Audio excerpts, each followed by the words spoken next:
Hello everyone and welcome to the show called Wisdom of Sage, which in truth does not contain any kind of wisdom.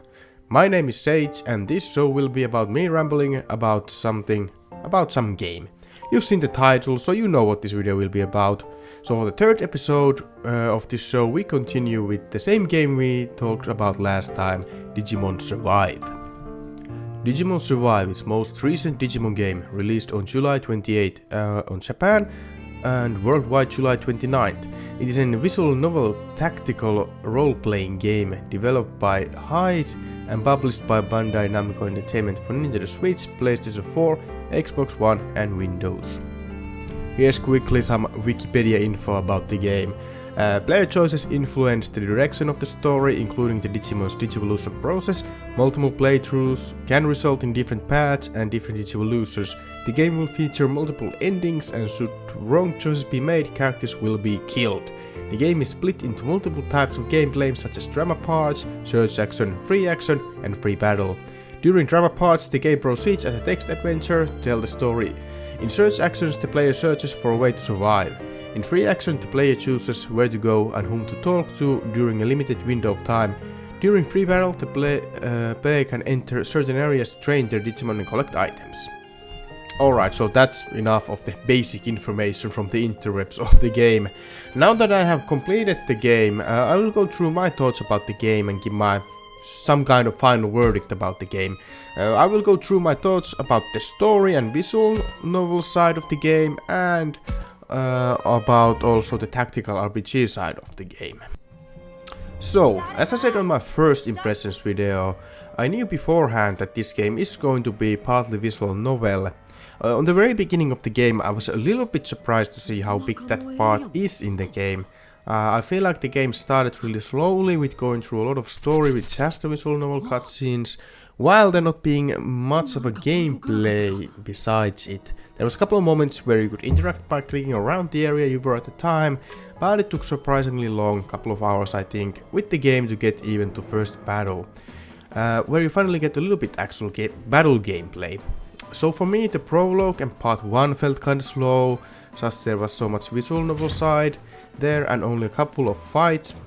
Beginning of the part 2 was also kinda same, but as the part 2 progressed I feel that game started to open up little by little and the pacing started to get better, so that the visual novel side flowed much faster and smoother, and I felt that there were more battles and also just actually availability to explore more freely around the world map. This balancing between the visual novel storytelling and possibility to explore / battle got better and better as I progressed more chapters, and at the end of the game I thought that overall both sides were well balanced. Though I can understand that for many this might have not been the case, but for me the balance felt and was pretty good. In my opinion, the story was great and most importantly absolutely surprising. I definitely was not expecting as dark story as we got from a Digimon game. For me the story was just so opening with many characters actually dying. This definitely is not a game for kids, which I was a little bit expecting maybe. But in the story the decisions you make as a main character affects how the story goes, and there are multiple different endings, which I think works well for a game like Digimon Survive. Basically I think there are two different major factors for the story and the endings. One is character affinity with the different characters and dialogue options that you choose. The character affinity was interesting, since usually game allowed limited possibility to talk to characters, meaning that you could not talk to all characters in all segments, so you could just spam affinity as high as possible to all of them. You would have to choose who to talk to, and as the game kinda informs after completing the game, a different amount of affinity on different characters affects the storyline actually. So I guess to get full experience of the story you would have to play game multiple times. Though personally I think that I will be happy with the ending that I got first time, and then playing one New Game Plus playthrough to get the true ending. Speaking of the New Game Plus, if you guys would be interested to see video or videos about that here on the channel, let me know in the comments. Before I move forward, here are my quick thoughts about the cast of characters. Please note that these are just my opinions, might not agree with everyone's thoughts, but I'm not trying to offend anyone, these are just my opinions. The main character Takuma is pretty generic Digimon main character, and it makes sense. Can't really say much about him since the player will be basically his personality, as player choices really creates the personality for him. Takuma's partner is Agumon, which is so cliché at this point of Digimon that I'm not even bothering being disappointed anymore with that.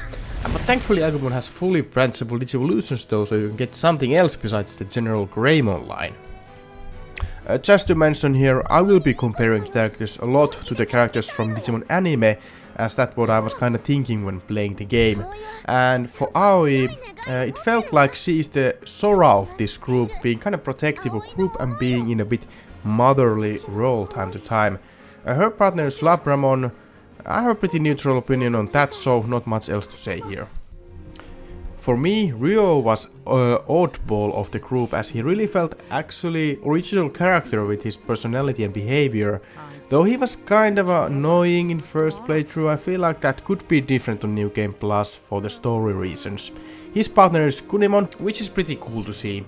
Okay, so personally for me, Minoru might be my favorite. He's basically a sidekick for main character, supporting him most of the time and just feels like an overall good friend. His partner Falcomon was also my favorite out of all partner Digimon, and his Digivolution line was pretty cool as well. I liked Saki, but I don't have much to say about her. I didn't really focus to her that much. Her partner is Floramon, and these two felt mostly some kind of variants of Mimi and Palmon of the group. Okay, so in total honesty, Shuji was a piece of crap. That's all I can say after one playthrough. I did not like him at all, and I would like to tell my reasons, but that would probably spoil the story too much, so I'll just leave this for now. His partner is Lopmon. Okay, so for me, Kaito felt like a dark and edgy version of Yamato. He's kind of a rival for Takuma, and it's sometimes kind of hard to read is he a friend or foe. His partner is Dragmon, which also gave some bad guy vibes. Kaito also has a little sister that he is really overprotective about, which gave Yamato vibes out of him as well. Miyu is Kaito's sister and she packs some attitude for a little kid. This can be a good or bad thing, depending on what you prefer, and first I did not like Miyu that much, but she got some good character development as story goes on, and in the end I liked her a lot. Her partner is Siakomon. In my opinion, the tactical RPG side of this game is very good, from the battles itself to obtaining more Digimon to use in your team, and getting them stronger by leveling up and digivolving, to different kind of available items and managing them. I enjoyed free battle possibilities, so I was able to pace my progression in game, so that I did not get overwhelmed by the storytelling with the visual novel style. I originally was thinking that maybe I could collect all the Digimon from the game, but as I got close to the last chapter of the game, I got hesitant to just finish the game, so I just collected all that I could to get with relative ease. I think I still got most of the Digimon collected. The battle system itself is pretty simple, which makes it rather easy to learn. Your team of Digimon and enemy Digimon will move in turns around the battle map, which is kinda grid-like, and different Digimon can move around the grid different distances, kinda depends about their movement availabilities, or however you want, was it called in the game actually itself. Basic idea is just to move close enough to enemy to attack to inflict some damage, but there are plenty of other options to do as well. Besides attacking, you can guard to negate some damage from possible upcoming enemy attack, you can use items in battle, you can digivolve your partner Digimon to stronger form, or you can also use talk option.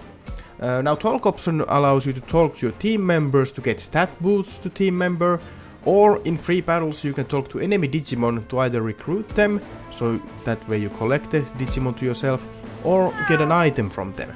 Different Digimon gives out different items and have different chance to become your team member. That is shown as a percentual value. The hardest part with the talking to enemy Digimon is to answer all of their questions with answers they prefer. If they don't like your answers, they will just get mad to you. It is kind of a trial and error to figure out which Digimon likes which answers, so it can take time to get the Digimon or item from the Digimon you want, which does feel tedious time to time. Overall, it is quite hard for me to give final score to this game after one playthrough, as I feel like I should play New Game Plus to get full experience and the true ending. But for what it's worth now, I would give this game rating of 7 out of 10. This would probably be different after New Game Plus, but for now I say that I can see what game tries to do, and it is successful mostly with it, but I can't say the game is perfect. Personally, I would have preferred more action and story battles, but maybe I get more of those in the New Game Plus. Anyway, that's all for this review. Thank you for anyone for watching, and remember to leave a like for video if you enjoyed. And tell me in the comments what thoughts you had from this game. Also, if you're new to here, remember to subscribe for more videos. But hey, as always, I will see you with the future videos, and for now it's a bye bye.